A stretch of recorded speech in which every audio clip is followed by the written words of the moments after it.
Tá? Vou compartilhar a tela aqui.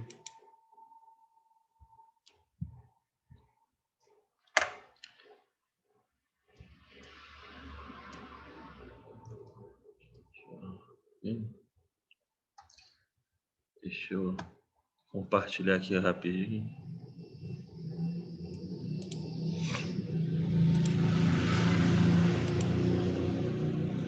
Estão conseguindo ver aí a tela? Como é muito extenso o conteúdo de hoje, e é a última aula, o pessoal acho que está dormindo, porque no sábado teve prova de religião sem heresia, e na última aula, acho que só tinham 2 alunas na última aula. Igual está aqui agora. E aí, o que aconteceu?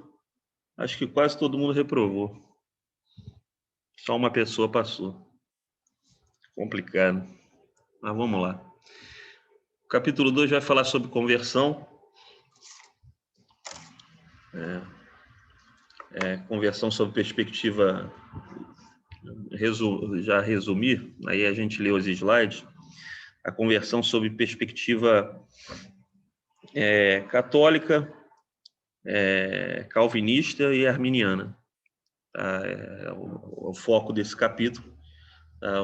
Lembrando que o primeiro capítulo falou sobre regeneração, santificação, atribuiu a regeneração, a ressurreição de Cristo, o nascimento para uma nova vida, né?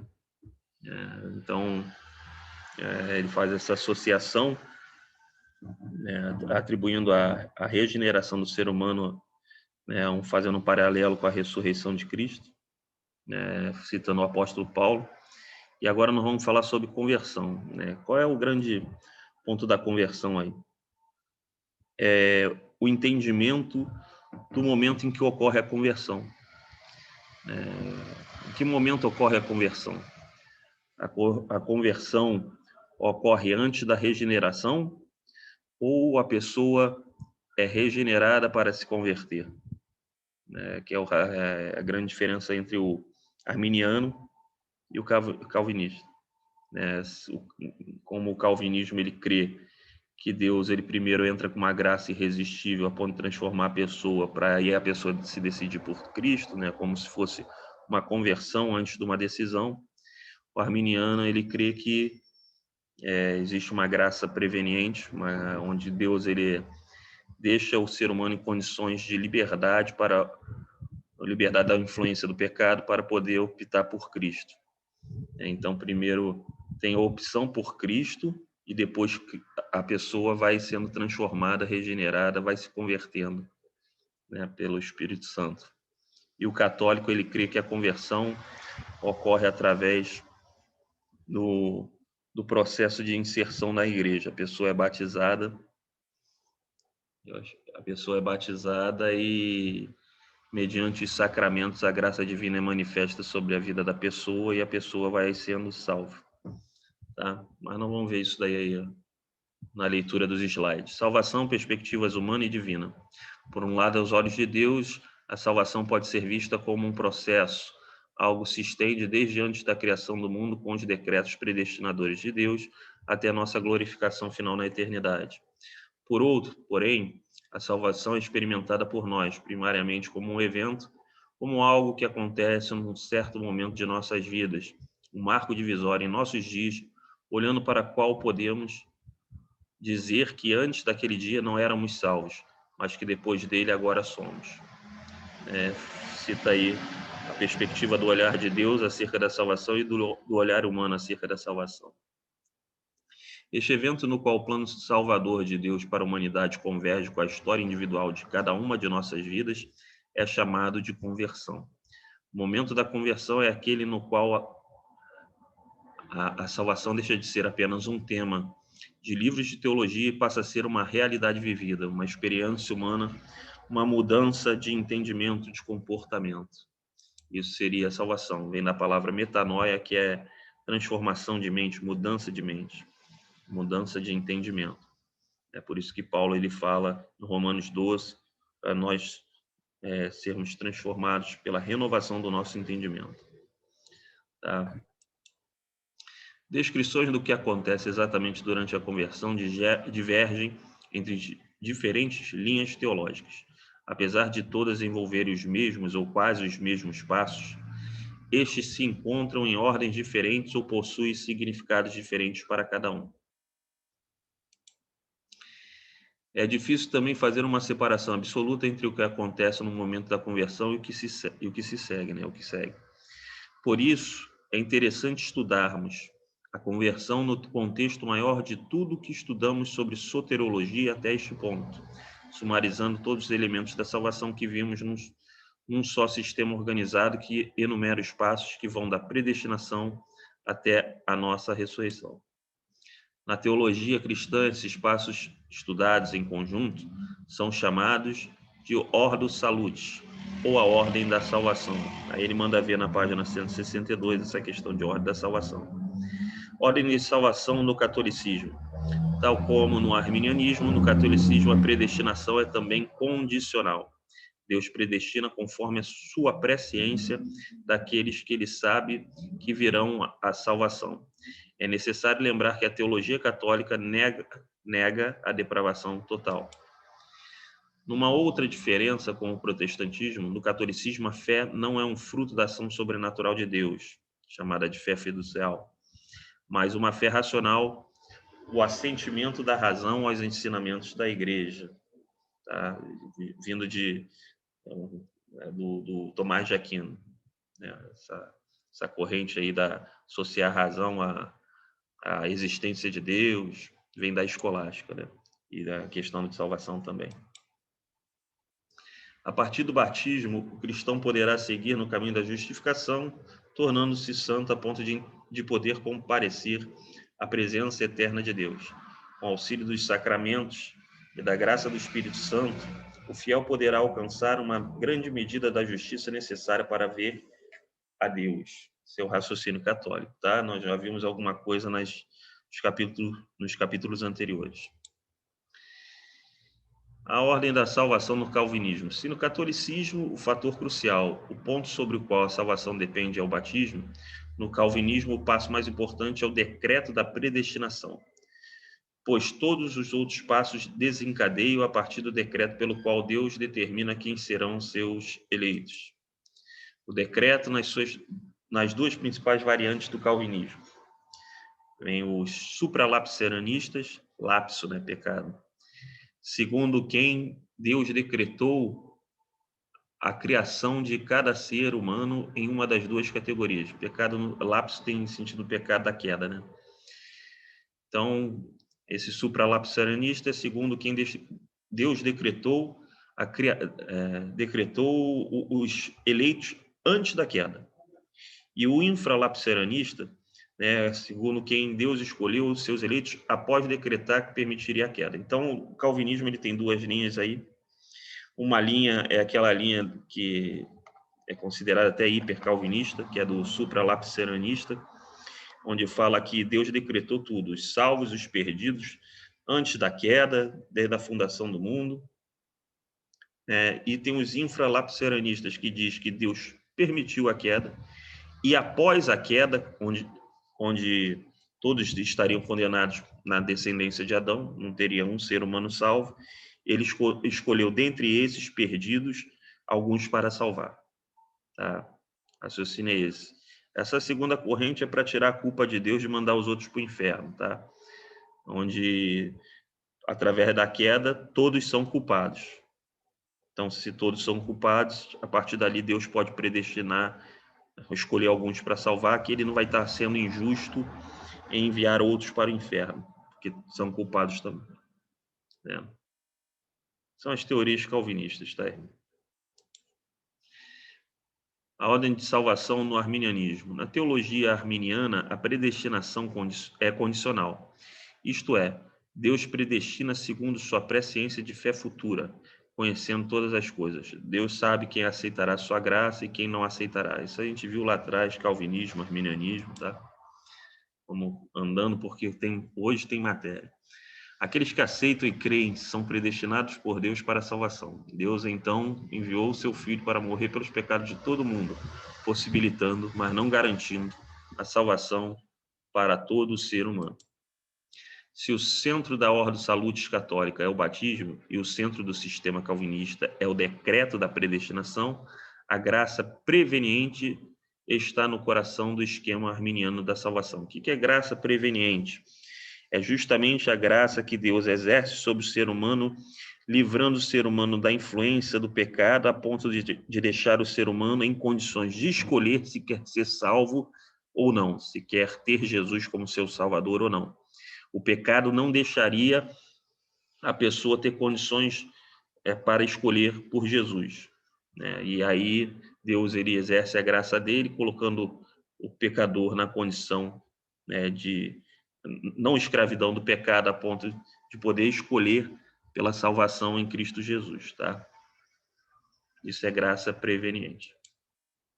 A graça preveniente é a operação do Espírito Santo antecedente à salvação, pela qual ele atrai pessoas a si, abre seus olhos para a verdade do Evangelho, amolece seu coração e, eventualmente, cria fé no coração dos que o acolhem. Capítulo 3, Eclesiologia. Até aqui alguma dúvida, irmãos? Algo que não ficou pendente em alguma outra unidade que foi falada aqui novamente? Alguma dúvida sobre as diferenças aí acerca do entendimento da salvação, da conversão, né, no meio católico, no meio arminiano e no meio calvinista? Alguma dúvida? Por enquanto, tranquilo. Vamos lá, vamos seguir. Eclesiologia, doutrina da igreja. Eclésia, igreja. Logia, estudo, doutrina. Tratado, né? Então vamos nós. As características da igreja. Em primeiro lugar, a igreja é o povo de Deus, a comunidade para o governo da qual Jesus estabeleceu o reino de Deus no mundo e a comunidade pela qual este reino é expandido. E vai tratar a questão da igreja como um organismo vivo e espiritual e da igreja instituição um pouco mais à frente, tá? Segunda característica, a igreja é a comunidade de sacerdotes que intercede a Deus pelo mundo. Aí vem o versículo de 1 Pedro 2,9, né? Mas vós sois a geração eleita, sacerdócio real, a nação santa, o povo adquirido, para que anuncieis as virtudes daquele que vos chamou das trevas para a sua maravilhosa luz, né? Então, a igreja são os intercessores do mundo. E, finalmente, a igreja é uma comunidade centrada na pessoa de Jesus Cristo, encabeçada e dirigida por ele, preservada e protegida por ele, unificada e edificada por ele. Então, até aqui, ele cita 3 características da igreja espiritual. Igreja como organismo vivo. Igreja, eu, você, todos os cristãos na face da terra, tá? Então, são 3 características da igreja, tá? Em primeiro lugar, a igreja é o povo de Deus. Em segundo lugar, a igreja é a comunidade de sacerdotes que intercede a Deus pelo mundo. E, em terceiro lugar, a igreja é uma comunidade centrada na pessoa de Jesus Cristo. Está falando aí da igreja, o organismo vivo. Também falando, a igreja existe para desempenhar a vontade de Jesus no mundo. É uma comunidade que existe para obedecê-lo. Sendo unidos em Cristo, formando com ele um só corpo, formamos também um elo incrivelmente íntimo uns com os outros. Nosso dever não é apenas para com Cristo, mas também para com os outros membros da igreja, ainda tratando da igreja como corpo de Cristo, como um organismo vivo e espiritual. A igreja institucional e a igreja invisível. O Novo Testamento continuamente insiste que Jesus instituiu uma só comunidade dos santos, comprada com seu sangue. Há um só corpo e um só espírito, assim como a esperança para a qual vocês foram chamados é uma só. Há um só Senhor, uma só fé, um só batismo, um só Deus e Pai de todos, que é sobre todos, por meio de todos, em todos. Efésios 4, do 4 ao 6. Então, aí é a igreja invisível, espiritual, o corpo de Cristo. Jesus também orou ao Pai pela unidade da igreja. Pai Santo, guarda em teu nome aqueles que me deste, para que sejam um assim como nós. João 17, 11. E Paulo condenou a existência de facções na igreja em Corinto, implorando a seus membros que não haja entre vós dissensões, antes que sejais unidos em um mesmo pensamento e em um mesmo parecer, tá? Como entender a variedade de denominações cristãs em face a esta insistência de que Jesus instituiu uma só igreja e deseja a unidade de todos os seus membros? A resposta da Igreja Católica é simples.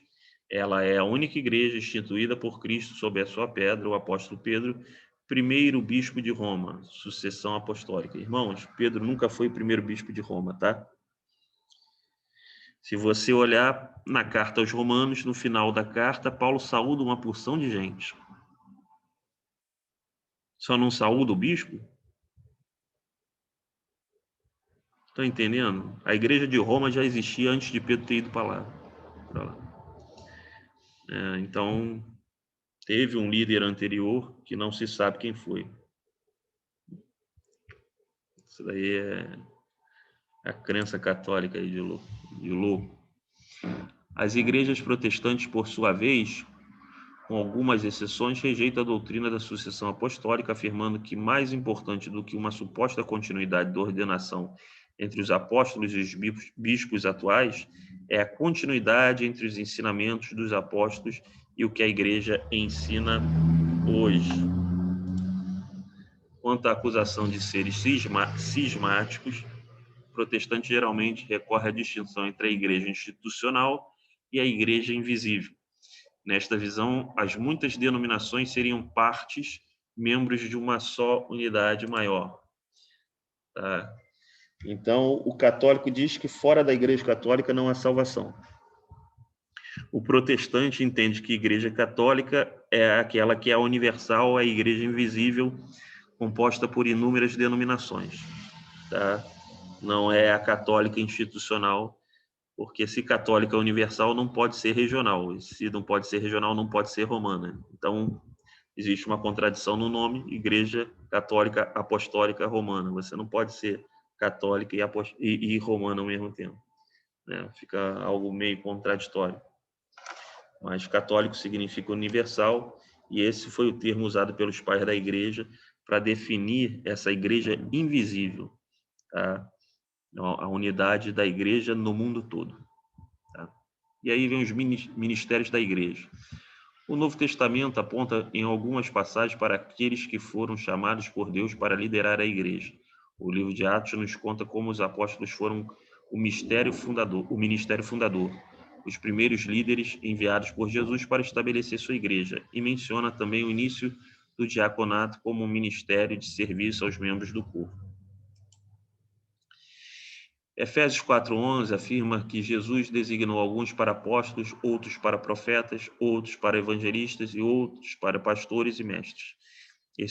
Estes pastores e mestres, chamados de presbíteros, que também significa ancião, tá? É ancião em grego, eram guiados por um bispo que chefiava as atividades da igreja em cada cidade e que devia ser muito cuidadosamente selecionado. Como os presbíteros, padres e bispos da Igreja Católica são considerados por suas doutrinas. Vai estar faltando alguma coisa aqui nesse slide. Tá, esquece esse como aqui. Esquece esse como. A função dos presbíteros e bispos na igreja é outro ponto de contenda entre as igrejas protestantes e a Igreja Católica. Os presbíteros, padres e bispos da Igreja Católica são considerados por suas doutrinas como sacerdotes, especialmente posicionados entre Deus e o seu rebanho. Eles são os mediadores através de quem a graça divina, através dos sacramentos, pode ser legitimamente dispensados à igreja. Tá? As igrejas protestantes insistem no princípio do sacerdócio universal. Todos os membros da igreja estão igualmente posicionados como sacerdotes de Deus ao mundo, sob a ordem do único sumo sacerdote, Jesus Cristo, baseado em 1 Pedro 2:9, né? Então, irmãos, vou entrar na doutrina de sacramento, porque como nós vimos aqui alguns slides atrás, por exemplo, não está aqui mesmo. A Igreja Católica, ela entende que a salvação é alcançada a partir do momento que você é batizado, você integra a igreja, e a sua salvação tem continuidade através das manifestações da graça sobre a vida da pessoa, né, que é realizada através do sacramento. O batismo ele não só representaria o arrependimento do pecado, a morte do velho homem, uma nova vida em Cristo. O batismo, na verdade, ele insere a pessoa dentro da igreja e a determina como salvo, dentro do entendimento católico, tá? E a determina como salvo, e depois dali a sua salvação vai ter os seus caminhos, onde a graça vai ser manifesta sobre a vida do cristão através dos sacramentos. E essas manifestações da graça, né, elas são elementos de operação de salvação na vida do cristão, no entendimento católico, tá? Os sacramentos, né, a palavra sacramento é um termo jurídico, né, nós vemos até está sacramentado, né, é algo que não se pode revogar, né, e ela vem do latim, sacramento, e ela foi traduzida do grego mysterium, tá?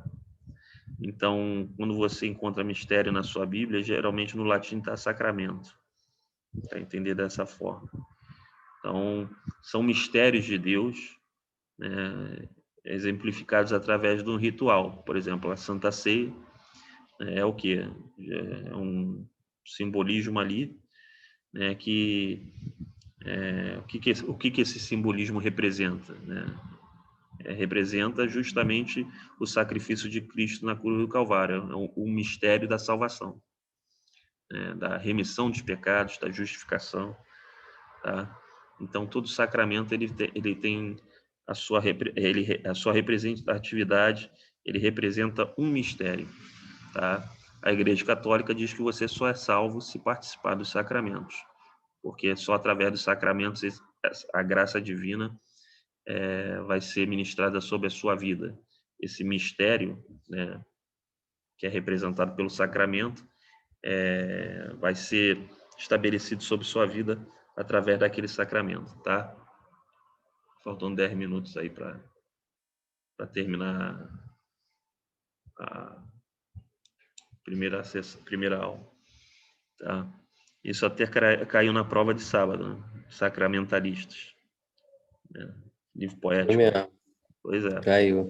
Então, é isso que nós vamos ver agora no capítulo 4, né? E aí nós temos diferenças de sacramentos, tá? Mas vamos ler aqui. Quais são os sacramentos? O termo sacramento surgiu de um termo usado na antiguidade, sacramento, para designar um voto sagrado. Então, o termo sacramento surgiu de um termo usado na antiguidade. Quando fala antiguidade, na verdade, Roma, né?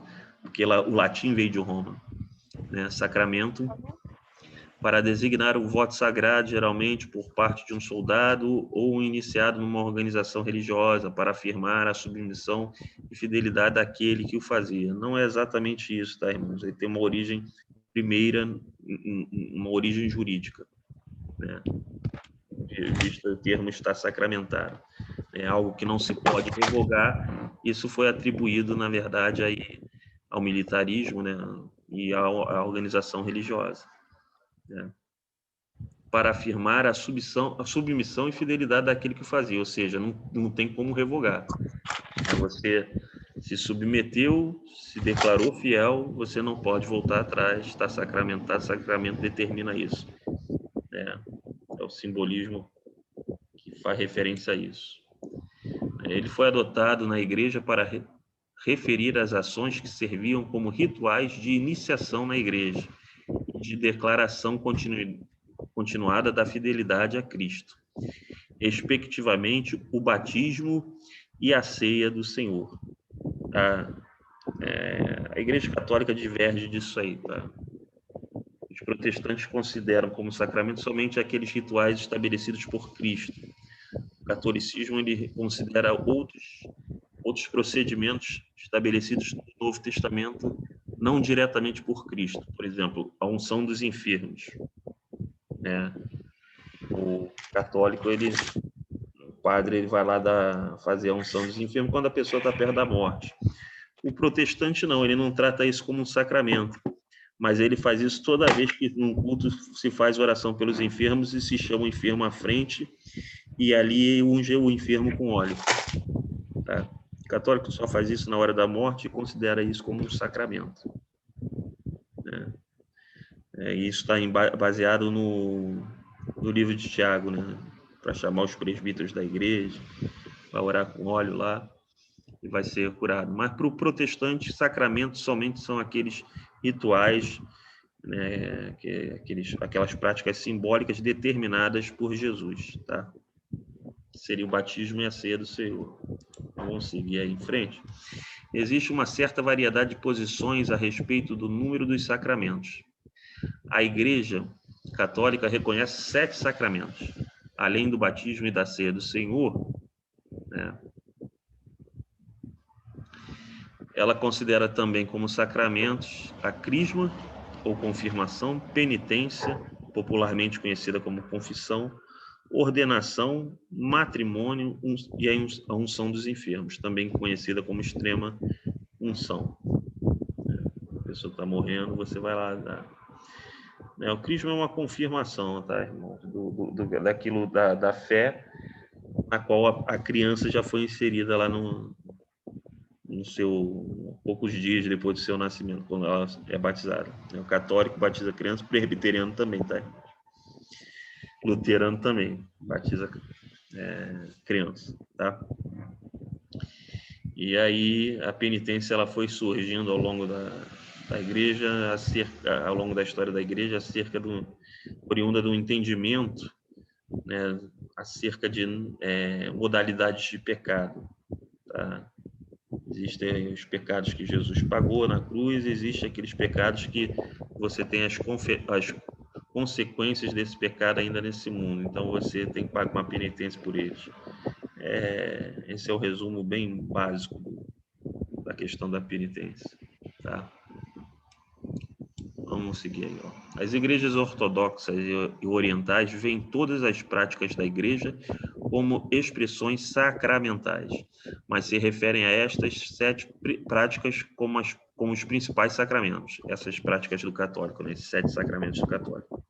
Igrejas protestantes, por sua vez, com algumas exceções, tendem a reconhecer apenas o batismo e a ceia do Senhor como sacramentos. Definição dos sacramentos. O batismo é universalmente reconhecido como ritual pelo qual as pessoas se tornam membros da igreja e universalmente visto como um sinal da morte do velho homem e do novo nascimento. Historicamente, houve muitas formas de batismo, geralmente distinguido pela questão de como era administrado e quem podia recebê-los. Algumas igrejas, como a ortodoxa e a católica, praticam o batismo de criança. Neste caso, o batismo geralmente se dá por aspersão, no qual um pouco de água é aspergida sobre a cabeça, ou a fusão, na qual um punhado de água é derramada sobre a cabeça. Uma prática que provavelmente emergiu pela dificuldade de submergir o infante na água, uma criança na água. Em igrejas que batizam apenas adultos, surgidas principalmente a partir do movimento anabatista, o costume é batizar por submersão. O convertido deverá ser totalmente recoberto pela água e é costumeiramente abaixado nela pelo pastor oficiante. Tá? A forma mais antiga de batismo do qual temos registro histórico é por imersão ou imersão parcial, na qual o convertido fica com a parte de baixo do corpo imersa na água, enquanto o oficiante derrama água sobre a sua cabeça. A ceia do Senhor, né, ou também a Eucaristia, né? Eucaristia significa ações de graça, né, também conhecida como Santa Ceia. Eucaristia ou comunhão é uma refeição cerimonial instituída por Jesus durante seu último jantar com seus discípulos. Consiste, portanto, de 2 elementos, o pão e o vinho. Na Igreja Católica é costumeiro, embora não obrigatório, que apenas o oficiante tome o vinho, enquanto o pão é consumido por todos. Muitas igrejas preferem substituir o vinho por suco de uva, especialmente as que proíbem o consumo de bebidas alcoólicas. Algumas igrejas insistem em pão não levedado, enquanto outras utilizam qualquer pão. Em todas, porém, os elementos são universalmente reconhecidos como relacionados de alguma maneira com o corpo quebrado e o sangue derramado de Jesus Cristo. A Santa Ceia é um ritual centrado no sacrifício que ocorreu na cruz. A crisma, entra na crisma, já é sacramento católico. A crisma é um ritual proximamente ligado ao batismo. Em igrejas que batizam crianças, como a católica e a ortodoxa, ela serve como uma confirmação do batismo, o ato pelo qual a iniciação à igreja é completada. Ela se dá por imposição de mãos e unção com óleo, daí seu nome. E só pode ser recebida uma vez que a criança é capaz de entender e aceitar a doutrina da igreja.